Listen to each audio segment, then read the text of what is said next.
లోతుగా ఆలోచించండి. ఎవడు వస్త్రహీనుడవుతాడు? ద్రాక్షారసం త్రాగి మత్తుడైన వాడు వస్త్రహీనుడవుతాడు. ఇక్కడ ద్రాక్షారసము అనే దానికి బైబిల్లో ద్రాక్షారసము అనేది చాలా ఆత్మీయ అర్థాలు ఉన్నాయి.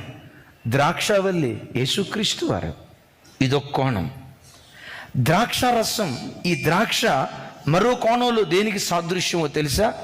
ఒకటి లోకానికి, రెండవది దుర్వ్యాపారానికి సాదృశ్యం. ఒకసారి చూడండి, నీళ్లు ఉన్నాయి.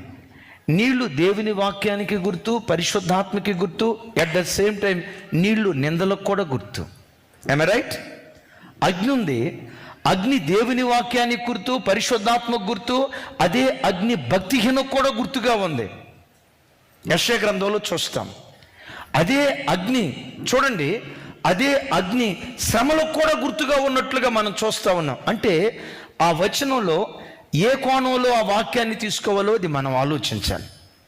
సహజంగా నిజమైన ద్రాక్షావల్లి నీవే, ఎవరిని గురించి పాడతాం? చెప్పాలి. సో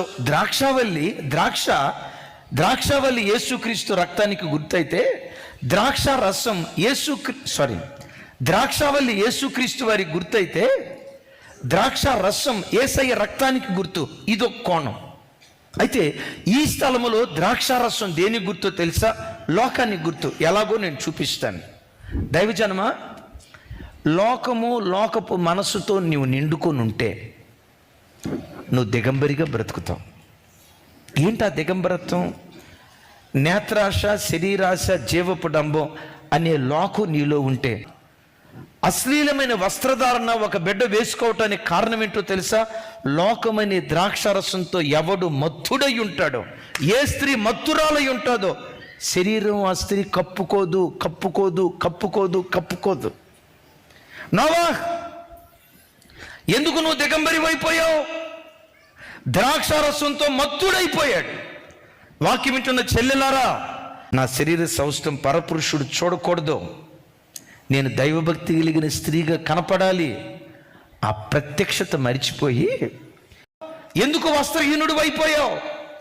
ఏ క్రైస్తవుడు కూడా తన బ్రతుకులో నేత్రాశతో నింపబడిన వాడిగా ఉండకూడదు, శరీరాశతో నింపబడిన వాడిగా ఉండకూడదు, జీవపు డంబంతో నింపబడిన వాడిగా ఉండకూడదు.